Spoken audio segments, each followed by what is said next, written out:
오늘 말씀 사도행전 15장 후반부. 지난번 한 번에 다 하면 더 좋았지만 너무 길고 또 워낙 중요한 말씀이어서 두 번으로 나누어서 이렇게 하게 됩니다. 오늘은 22절부터 35절 말씀 중에서 성령의 조화로운 인도라는 제목으로 우리 함께 말씀을 깊이 나눠봅시다. 오늘 말씀 앞에 지난번에 다루었던 말씀 예루살렘 15장, 예루살렘 회의 또는 예루살렘 종교회의라고 부릅니다. 문제가 하나 생긴 거죠. 안디옥 교회와 이방의 많은 지역들에 바울과 바나바가 복음을 전했는데 이방인 중에서 믿는 사람들이 많이 나오게 되고 세례를 받게 됩니다.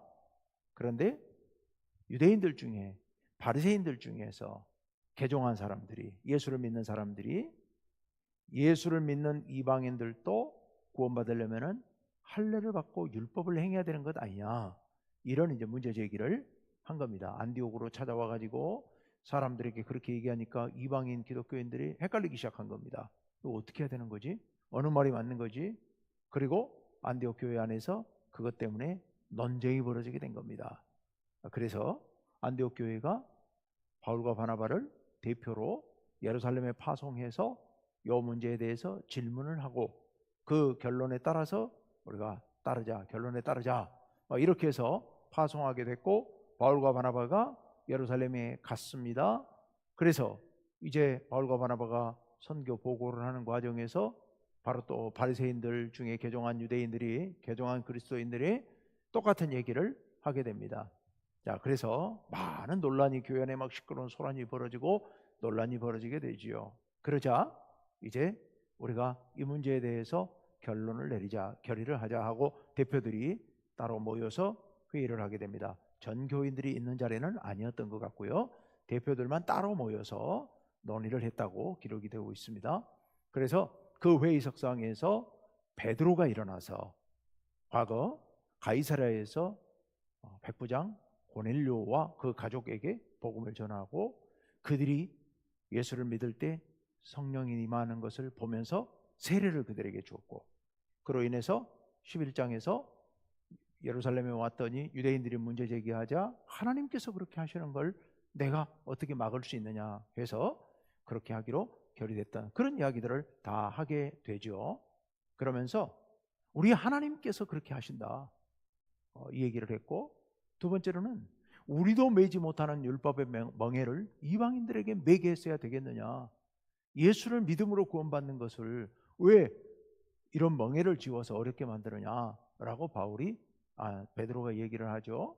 그러자 바울과 바나바가 일어나서 다시 하나님께서 그동안에 복음을 전하는 과정에서 이방인들 사이에서 나타났던 하나님의 표적과 기사에 대해서 얘기를 합니다. 그리고 난 뒤에 야고보 장로가 일어나서 성경 말씀을 근거로, 아모스서 9장을 근거로 해서 하나님께서 이방인들이 와서 구원받는다고 말씀하셨다라고 이야기를 하죠. 자, 네 가지였습니다. 베드로가 두 가지. 첫째는 하나님께서 이방인의 구원을 원하시고 인도하신다. 두 번째는 우리도 매지 못하는 멍에를 왜 이방인들에게 메우려고 하느냐. 그 다음 세 번째, 바울과 바나바가 이방인들에게 복음을 전할 때 표적과 기사가 나타났다.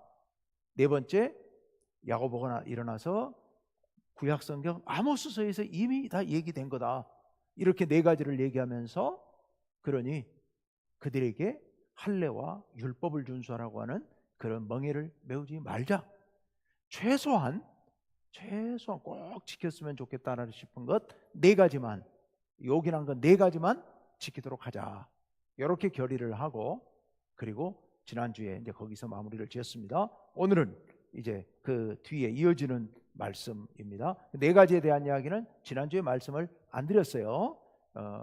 꼭 필요한 거 네 가지, 그거는 이제 오늘 뒤에 한 번 더 나오니까 그때 말씀드리겠습니다. 자, 이제 22절로 들어가 봅시다. 22절 다 같이 읽습니다. 시작. 이에 사도와 장로와 온 교회가 그 중에서 사람들을 택하여 바울과 바나바와 함께 안디옥으로 보내기를 결정하니 곧 형제 중에 인도자인 바사바라 하는 유다와 실라더라. 아멘. 자, 교회의 결정을 이제 안디옥으로 보내기로 합니다. 왜 안디옥에만 보내느냐? 이제 대표적으로 안디옥이 이방인 교회의 중심 역할을 했으니까 안디옥에 보내고 주변 지역에도 알려지도록 하기 위해서 보내는 거죠. 자, 그래서 사도와 장로와 온 교회가, 다시 한번 사도, 장로, 온 교회가, 그러니까 온 교회가 한 마음 한 뜻으로 이 일을 결정하고 실행을 합니다. 처음에는 논란이 있었죠. 그런데 이제 이렇게 회의에서 결정됨으로 인해서 이제는 온 교회가 한 마음이 된 겁니다. 그래서 그 중에서 사람을 택하는데요, 이제 바울과 바나바를 보내면서 그들과 함께 보낼 사람을 택한 거예요. 그래서 안디옥으로 보내기로 결정하니 누구였냐? 유다와 실라를 보내기로 했다. 여기서 유다는 바사바라고도 불렀던 인도자였다. 아마 사도는 아니지만 이 성도들을 잘 가르치는 사람이었던 것 같습니다. 그래서 유다와 실라를 보내기로 합니다.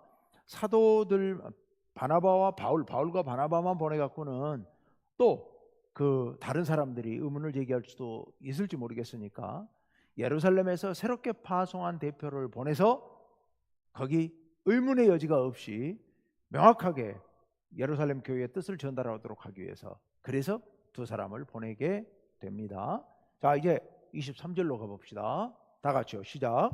그 편에 편지를 붙여 이르되 사도와 장로된 형제들은 안디옥과 스리아와 길리기아에 있는 이방인 형제들에게 문안하노라. 아멘. 자, 편지를 붙입니다. 지금부터 이제 편지 내용인데요, 서두를 첫 인사를 이렇게 합니다. 사도와 장로된 형제들은, 그러니까 예루살렘 교회의 사도 장로들은 안디옥과 수리아와 길리기아에 있는, 아까 안디옥에 편지를 보낸다고 그랬는데 그곳을 거쳐서 이 수리아, 길리기아, 시리아, 안디옥 주변, 그리고 길리기아는 좀 더 터키 쪽으로 가서 바울의 고향 다소가 있는 그곳이죠. 터키 동남부 쪽에 있는. 그래서 그쪽으로 있는 이방인 형제들에게 문안하노라 라고 얘기를 하고 있습니다. 근데 여기서 우리가 주목해서 봐야 할 부분은 자기들을 뭐라고 소개하고 있고 그쪽 교회의 성도들을 뭐라고 말하고 있는가, 뭐라고 부르고 있는가, 뭐라고 부르고 있어요? 형제들. 사도와 장로된 형제들은 예루살렘 교회의 지도자들을 지칭하는 말이에요. 형제들. 너희의 형제라는 거, 우리는 너희의 형제다는 거죠. 그래서 넷째 줄에 안디옥과 수리아와 길리기아에 있는 너희들, 그 너희들을 가리켜 뭐라고 그랬어요? 이방인 형제들에게. 이방인 성도들을 향해서 이 예루살렘 교회의 성도들, 사도와 장로들이 우리와 너희는 주님 안에서 한 형제다 라고 얘기하고 있는 거죠.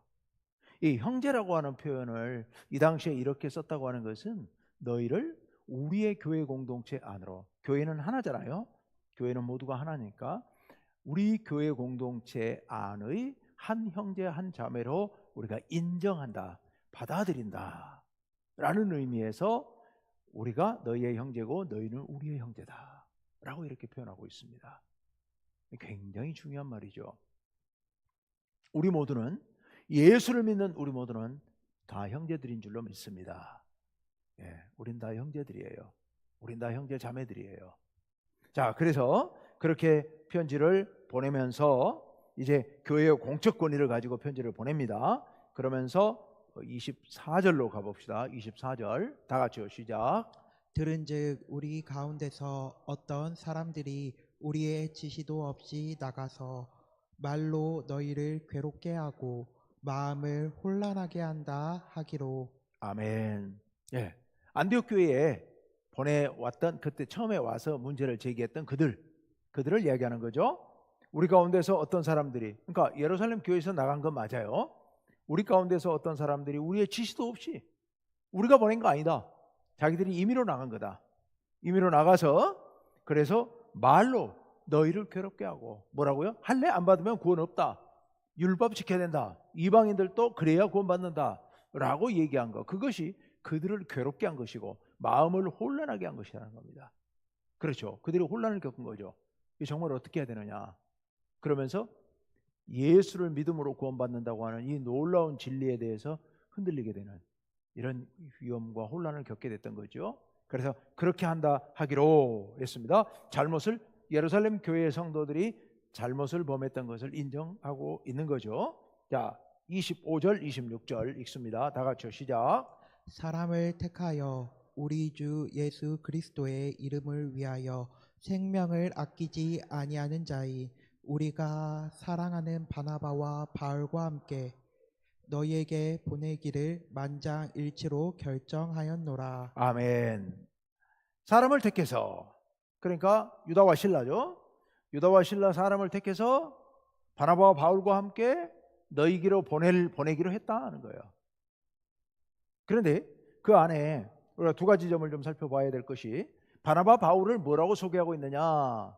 우리 주 예수 그리스도의 이름을 위하여 생명을 아끼지 아니하는 자. 누가요? 바울과 바나바가. 그러니까 바울과 바나바가 그동안에 1차 전도 여행을 통해서 알지도 못하는 그곳에 찾아다니면서 그렇게 돌에 맞아 쓰러지고 그 핍박을 받으면서 복음을 전했던 바울과 바나바를 그대로 인정해주고 있는 거죠. 그래서 주 예수 그리스도의 이름을 위하여 생명도 아끼지 않은 그들이라고 얘기하면서 그 다음에 뭐라고 그래요? 우리가 사랑하는 바나바와 바울. 바나바야 원래 예루살렘 교회에서 활동했던 인물이니까, 거기서 사랑받던 인물이니까 그렇다 치고, 바울까지도 그 전에는 예루살렘 교회를 핍박했던 사람들이잖아요. 한동안 바울을 믿지도 않았잖아요. 그런데 이제는 우리가 사랑하는 바나바와 바울이라고 표현하고 있어요. 그러면서 두 번째 살펴볼 것은 바나바와 바울과 함께 너희에게 보내기를 만장일치로 결정하였노라 했어요. 이 결정, 이제 여기서 단지 만장일치라는 게 유다와 실라를 보내는 것만 만장일치라는 뜻은 아니죠. 그 속에는 지금 우리가 보내는 이 편지의 내용에 대한 것도 만장일치로 결의했다라고 지금 보내고 있는 겁니다. 여러분, 굉장히 중요한 얘기죠. 교회 안에 정반대되는 논란이 벌어졌습니다. 할례를 받아야 되느냐 말아야 되느냐, 이방인이 구원받는데 할례를 받아야 되는지 말아야 되는지 정말 극과 극의 대립입니다. 이것 때문에 사실은 다른 사람들 굉장한 논란을 겪게 되는데, 그런데 이 안에서 예루살렘 교회 안에서도 이게 쉬운 문제는 아니었을 겁니다. 그런데 이 문제가 잘 해결됐을 때 그들이 그런 이견을 넘어서서 합의가 이루어집니다. 합의가 이루어지고 나니까 몇 사람은 반대했지만 우리 다수는 이렇게 찬성해서 보내노라, 이게 아니잖아요. 만장일치로. 처음엔 논란이 있었지만 합의 과정을 거쳐서 만장일치로 모두가 결론을 내린 겁니다. 그리고 그 만장일치로 결정했다는 것을 그들에게 알리는 겁니다. 그래서 그들로 하여금 이제 다시는 추호도 의심 없이 예수만 믿으면 구원받는다고, 할례는 받지 않아도, 율법을 지키지 않아도 구원받는다고 하는 것을 추호도 의심하지 않도록 명확하게 만장일치로 결정했다라고 이렇게 편지로 보내고 있는 겁니다. 그 다음에 이제 이 말씀, 잠깐만요, 한 가지 빠뜨렸다. 이 만장일치로 결정했다. 이 만장일치라고 번역이 된 이 말이 다른 데서는요, 이 말이 마음을 같이하여 이렇게 번역된 데들도 많습니다. 여러분, 어려움이 있을 때 교회가 마음을 같이하여 기도했다. 베드로가 붙잡혀 가지고 감옥에 갇혔을 때 교회가 마음을 같이하여 기도했다, 이런 말들이 있거든요. 마음을 같이하여, 이게 곧 만장일치, 그런 겁니다. 교회가 만장일치로 결정했다는 얘기는 온 교회가 마음을 같이해서, 원래는 뜻이 달랐지만 이제는 마음을 같이해서 한마음 한뜻으로 이렇게 결정하고 전한다라고 지금 여기 기록하고 있습니다. 우리가 마음을 같이하는 것 굉장히 중요한 얘기입니다. 제가 가끔 회의 때, 재직회 때랑 그런 얘기 더러 합니다만은 의견이 다를 수 있습니다. 논의 과정에서 서로 반대되는 의견이 있을 수 있습니다. 그렇지만 그렇게 해서 재직에서 논의해가지고 결정됐습니다. 그리고 난 뒤에 밖에 나가면 뭐라고 그래야 돼요? 우리 교회 재직회가 이렇게 결정했다 이러면 되는 건데, 나는 반대했는데 저 사람이 찬성해가지고 결정됐다라고 그러면 자기가 교회 재직 자격이 없다는 얘기를 실토하는 거랑 똑같은 거예요. 예. 재직회에서 다수가 여러 찬반 토론해서 결론 내리면 그때는 우리가 결론 내린 겁니다. 우리가. 그게 재직의 자격인 거예요. 여기 마찬가지예요. 이렇게 만장일치로 마음을 같이 해서, 그러니 너희도 마음을 같이 해야 된다, 이런 의미에서 이렇게 말씀하고 있는 거죠. 자, 그래서 이제 27절 다 같이 시작.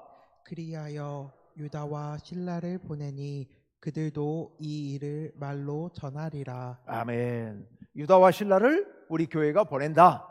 그러니 그들이 말로 우리의 뜻을 다 전할 것이다. 글로 전하는데 사실은 글이 명확하긴 하지만, 근데 읽는 사람에 따라서 또 이게 그 정황이라든지 전후 관계라든지 이런 거 다 글로 적는 거 어렵잖아요.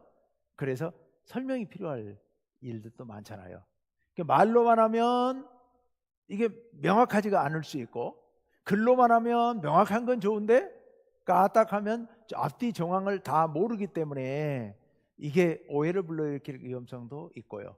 그래서 글로 보내면서도 사람을 보내서 말로 또 설명해서 필요한 게 있다면 해석해주고 설명할 수 있도록 그렇게 해주고 있습니다. 자, 그래서 대표자를 파송합니다. 이제 28절로 들어가 봅니다. 편지의 핵심 내용이죠.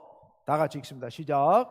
성령과 우리는 이 요긴한 것들 외에는 아무 짐도 너희에게 지우지 아니하는 것이 옳은 줄 알았노니. 아멘. 이제 그 다음 절 29절에 나올 내용, 이게 요긴한 것들이에요. 요건 꼭 필요한 것들이니 요거는 지키자 하는 얘기예요. 그 밖에는 아무 짐도 지우지 않는 것이 옳은 줄을 안다, 옳다고 생각한다, 믿는다 라는 얘기예요. 그런데요, 맨 앞에 누가 이것이 옳은 줄을 알았어요? 성령과 우리는, 이렇게 얘기를 하고 있어요. 대단히 중요한 단어입니다. 오늘 본문에 딱 한 번 나옵니다만은 성령과 우리 교회는, 교회가 결정했잖아요. 교회가 모여가지고서 의논하고 토론하고 결론 내리고 했잖아요. 그런데 성령과 우리는, 그러면 이 사람들이 지금 거짓말을 하고 있는 걸까요? 자기들이 다 결정해놓고 이건 성령이 결정하신 거야, 이렇게 갖다 끌어다 붙이고 있는 걸까요? 그건 아닐 겁니다. 이 사람들이 처음부터 회의를 시작하면서부터 끝날 때까지 성령께서 우리의 입술을 주장하시고 우리의 마음을 주장하셔서 이 중요한 논의를, 결론을 내리는데 성령께서 인도해 주시기를 기도하는 마음으로 그들이 회의에 임했을 겁니다. 그래서 결론을 내리고 났을 때 모두가 한 마음으로 이 일은 성령께서 인도하신 일이다 라고 고백할 수 있었던 것. 성령께서 인도하셨다는 얘기는 하나님이 하셨다는 얘기죠. 하나님께서 그렇게 하셨다라고 하는 것을 고백할 수 있었던 겁니다. 그들이. 여러분, 성령께서 역사하실 때 우리들에게 불같이 벼락같이 천둥소리를 내면서 우리에게 당신의 뜻을 알려주실 수도 있겠지만, 그러나 우리가 이렇게 교회 공동체가, 믿음을 가진 교회 공동체가 모여서 머리를 맞대고 여러 사람 의견들을 모으고 듣고 또 토론하고 하면서 합의가 안 되면 또 다시 또 모여서 또 토론하고 또 기도하고 하면서 결론을 내리는 것도 성령께서 역사하셔서 이끌고 가시는 일이라고 하는 것입니다. 그것을 믿는 믿음을 고백하고 있는 거죠. 우리들도 교회 안에서 이루어지는 일들에 대해서 그런 믿음을 가져야 됩니다. 우리가 재직에서 결정하고 공동위에서 결정하고 당회에서 결정하고 목회자가 어떤 일을 결정해야 되고 결정하고 할 때 그런 일들을 우리가 기도하면서 결정한 일들이 인간의 결정처럼 보일 수 있습니다. 얼마든지. 지금 예루살렘 교회 회의가 인간들이 모여서 하는 회의처럼 보여요. 그럼에도 불구하고 아닙니다. 성령 하나님께서 세우신 종들을 통하여서, 우리를 통하여서 이렇게 결정되도록 인도하신 줄로 믿습니다. 우리가 그런 믿음을 고백하고 성령께서 인도하신 일이고 우리가 함께하여서 결정된 일이니 이제 이 일에 대해서는 더 이상 의심의 여지가 없이 한마음 한뜻대어 따라가면 되는 겁니다. 예, 그것을 좋은 모범으로 우리들에게 보여주고 있죠. 예, 그래서 이렇게 하는 것이 옳다라고 믿는다. 자, 이제 본론 가장 중요한 29절로 들어갑니다. 다 같이 읽습니다. 시작. 우상의 제물과 피와 목매어 죽인 것과 음행을 멀리할지니라. 아멘. 적어도 이따 그 밑에는 있다 하고요. 두 줄. 적어도 이 네 가지는 지켜야 된다는 거예요. 네 가지는. 첫째, 이 네 가지가요. 레위기의 보통 17장, 18장에 나와 있는 내용들이에요. 레위기 17장, 18장에 모여 있어요. 이 내용들이. 첫째는 우상의 제물. 그 당시 이제 이방인들은 뭐 우상의 제물 요거를 먹는 게 그냥 일상화돼 있었기 때문에 적어도 우상의 제물을 먹지 말라. 그 말은 곧 우상에 참여하지 말라는 얘기예요. 두 번째, 피를 먹지 말라. 이 피를 먹지 말라 하는 말과 뒤에 목매어 죽인 것을 먹지 말라 하는 것은 거의 같은 의미입니다. 짐승을 도축할 때 유대인들은 하나님의 율법에 의해서 짐승을 잡으면 반드시 그 피를 땅에 흘리고 흙으로 덮어버려야 됩니다. 덮어야 됩니다. 이 피가 바로 하나님이 창조하신 생명의 근원이라고 생각했기 때문에 그렇게 하도록 율법에 정해진 대로 도축한 것을 먹었는데 이방인들은 이제 그런 게 모르니까 그러니까 짐승의 피를 마시기도 하고 그리고 아무렇게나 죽은 짐승이든 아니면 잡은 짐승이든 막 이런 거 함부로 막 먹고 그러는데 그렇게 하지 말라. 반드시 생명을 짐승을 잡는 것은 그 딱 정해진 틀에 의해서 깨끗하게 그렇게 잡아서 먹을 수는 있지만 그렇지 않게 된 것은 먹지 말라는 얘기입니다. 네 번째, 음행, 근친상간입니다. 근친상간 이거 하지 마라. 다 그런데 이 네 가지 우상의 제물, 피, 목매어 죽인 것, 근친상간 이런 거 하지 마라 라고 얘기를 해요. 여기서 이제 우리가 의문이 생기는 것은 할례라든지 나머지 율법들은 안 지켜도 된다. 근데 왜 이 네 가지는 지키라고 할까? 그럼 우리도 다른 할례는 안 받아도 되지만 다른 율법은 안 지켜도 되지만 이 네 가지는 지켜야 되는 것 아닌가? 우리도 그래야 되는 것 아닌가? 이런 생각을 할 수 있습니다. 구약의 율법은 다 못 지킨다. 이 말씀, 이 사도행전 15장에 의해서. 하지만 이 정도는 지켜야 되는 것 아닌가? 그런 생각할 수 있지만 왜 이 네 가지는 남겼을까? 우리가 그 생각을 좀 해야 됩니다. 왜 이 네 가지를 남겼냐 하면요.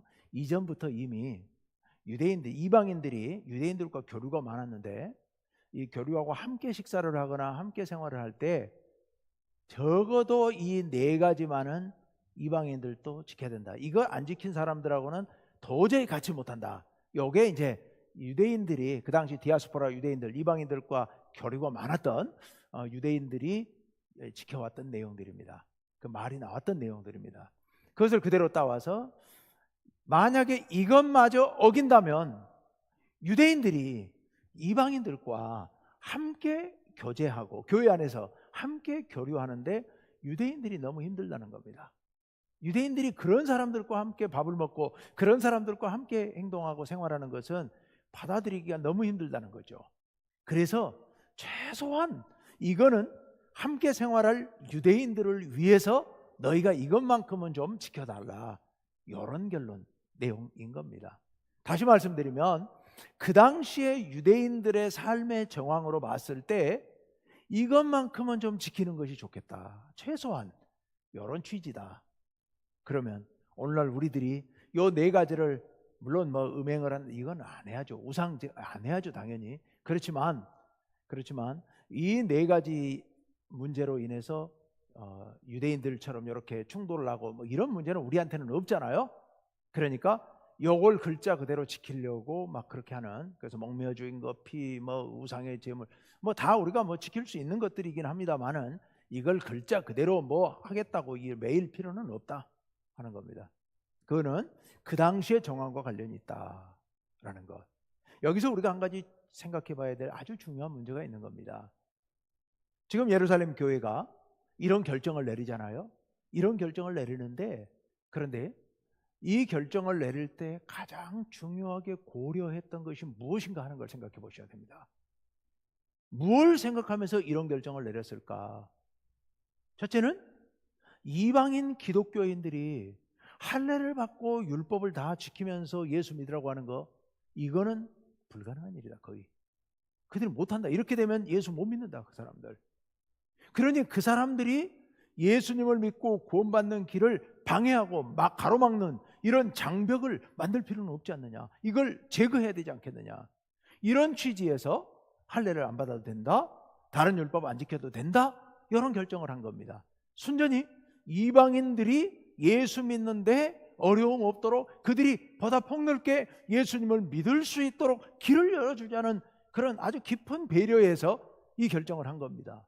동시에 적어도 이 네 가지를 지키라라고 말할 때 이 네 가지는 그들과 함께, 이방인들과 함께 생활해 나가야 될 유대인 기독교인들을 배려한 겁니다. 이제 유대인 기독교인들을 봤을 때 너희들이 이것마저 못 지킨다면 유대인들이 얼마나 힘들겠느냐. 그러니 너희가 최소한 이 정도는 좀 지켜주는 것이 유대인들을 위한 배려가 아니겠느냐, 이런 취지요. 그러니까 이 결정들이 서로를 향한 따뜻한 배려이고 모두를 고려한 그런 결론이다라는 겁니다. 이런 결론을 내릴 때 우리가 신학적으로 이게 이러니까 절대 안 됩니다, 율법적으로 뭐 이러면 이건 절대 안 됩니다, 이런 고집 안 부렸다고 하는 겁니다. 우리가 교회 안에서 어떤 문제를 결정할 때 가장 어려운 것이요, 지금도 이제 얼마 전에 총회도 끝났고 그렇습니다만은, 그런 결정을 할 때 가장 어려운 문제가요, 교리가 어떻고 성경의 진리가 어떻고 이러니까 뭐 우리가 이런 절대 안 되고 이러면 막 나라가 막 어찌 되고 막 그럴 것처럼 마치 그렇게 주장하는 거, 그게 굉장히 위험한 겁니다. 사실은 지금 이들의 결정처럼 이들이 지금 성령과 본인들이 함께 한 마음으로 결정하는 요 일을 결정함에 있어서 이방인 기독교인들의 처지를 고려하고, 그리고 그들과 함께할 유대인들의 처지를 고려하면서 모두가 함께 조화롭게 살아갈 수 있는 그런 방법을 찾기 위해서 머리를 맞대고 고민하면서 결론을 내린 것이 바로 이 결론이라고 하는 겁니다. 그래서 우리가 교회 안에서 어떤 문제를 다루거나 할 때 그 원칙에 너무 매여가지고 그 원칙 붙잡고 씨름하다가 사람을 잃어버리는 이런 안타까운 결정을 우리는 해서는 안 됩니다. 항상 그 부분을 조심해야 됩니다. 여러분, 사람을 놓쳐버리는 일, 어떤 사람들은 성격 탓에 일만 앞세우다가 어떤 일을 이걸 이렇게 이루어야 된다고 하는 그 목표의식 때문에 사람의 마음을 상하게 하고 아프게 하고 상처 주고, 이런 일들이 교회 안에서 흔하게 일어납니다. 나쁜 마음이 아니에요. 나쁜 마음이 아니라고요. 교회에 주어진 일, 과제, 우리가 해야 될 일, 그것을 좀 더 잘하기 위한 생각이에요. 그런데 그거 잘하려다가 사람을 놓쳐버리는 이런 안타까운 일을 범할 수 있습니다. 그건 저도 그렇고 여러분도 그렇고 언제나 위험성 있는 일입니다. 우리 인간들이기 때문에. 우리가 그럴 때 오늘 이 사도행전 15장의 이 위대한 교회의 결정, 정말 놀라운 결정인데, 이 결정 속에 담겨있는 그들의 태도, 그들의 자세, 그들의 마음가짐, 이거 우리가 배워야 할 아주 중요한 부분이다. 네. 자, 이제 아까 이에 스스로 삼가면, 너희들이 삼가면 잘 될 것이다, 평안함을 원하노라, 너희에게 평강이 있기를 바란다 라고 이제 편지를 보냈다 하는 얘기입니다. 자, 이제 이렇게 해서 끝을 맺고 30절 이제 마무리입니다. 다 같이요, 시작. 그들이 작별하고 안디옥에 내려가 무리를 모은 후에 편지를 전하니, 예, 편지를 전합니다. 그리고 31절 읽고 다 같이 시작. 읽고 그 위로한 말을 기뻐하더라. 아멘. 그들이 편지를 읽고 그 위로한 말에, 그 편지에 안디옥 성도들을 위로하는 그 말, 위로한 말에 기뻐하더라. 여기 위로라고 하는 것이 파라클레스라고 하는 헬라어로 쓰여져 있는데요, 파라클레스. 그런데요, 놀라운 게요, 파라클레토스, 파라클레스와 파라클레토스예요. 파라클레토스라는 말이 있어요. 우리가 잘 아는 말입니다. 요한복음에 있는 보혜사라는 말이 파라클레토스. 오늘 여기 위로가 파라클레스. 여러분, 보혜사 성령님을 가리키죠. 성령님은 우리를 돕는 자예요. 우리를 깨닫게 하는 자예요. 우리를 위로하는 자예요. 우리를 인도하는 자입니다. 그 성령의 역사와 같은 위로가, 파라클레스가 그들에게 임했더라 하는 얘기입니다. 자, 그래서 우리는 늘 성령 충만한 사람들로서 이 위로의 말을 전할 수 있는 것, 이게 성령의 역사 중에 아주 중요한 역사입니다. 파라클레스, 위로. 우리도 이런 위로자들이 됐으면 좋겠습니다. 교회 안에 힘들고 어려운 성도들, 고난 중에 있는 성도들을 기도로 위로하고 권면으로 위로하고 위로해 줄 수 있는 그런 보혜사의 역사, 보혜사의 일, 그 일을 우리가 할 수 있었으면 좋겠습니다. 예, 위로. 자, 그 다음에 32절 다 같이요, 시작. 유다와 실라도 선지자라, 여러 말로 형제를 권면하여 굳게 하고. 이제 성도들을 그렇게 굳게 하고, 33절 계속 읽습니다. 시작. 얼마 있다가 평안히 가라는 전송을 형제들에게 받고 자기를 보내던 사람들에게로 돌아가되. 예, 돌아갑니다. 마지막 35절 다 같이요, 시작. 바울과 바나바는 안디옥에 유하며 수다한 다른 사람들과 함께 주의 말씀을 가르치며 전파하니라. 아멘. 이제는 교회의 논란이 다 종결됐습니다.